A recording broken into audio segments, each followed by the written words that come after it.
নম্বর অঙ্কে আমাদের প্রথম পদ হচ্ছে a square plus b square, আর দ্বিতীয় পদ হচ্ছে a প্লাস b।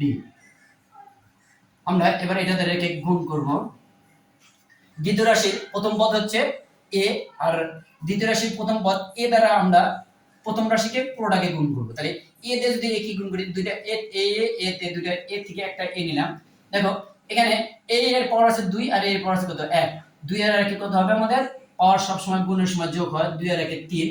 এবার এই এর আগে প্লাস, এখানে মাঝখানে আছে প্লাস, এই প্লাস দ্বারা প্লাসকে গুণ করলে হয় প্লাস। এবার a দিয়ে যদি b স্কয়ার কে গুণ করি হয়, তাহলে আমাদের a b স্কয়ার।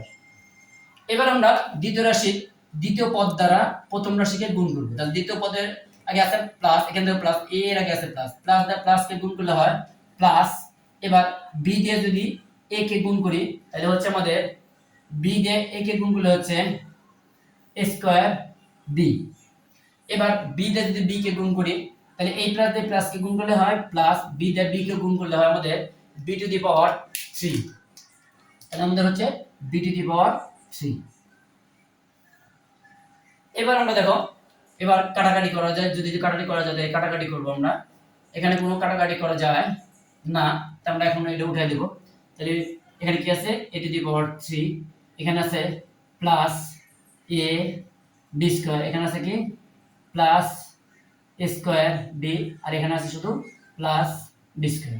তো এটা হচ্ছে আমাদের 16 নম্বর অঙ্কের সমাধান। তো এটা হচ্ছে আমাদের 16 নম্বর অঙ্কের সমাধান। সবাইকে ধন্যবাদ।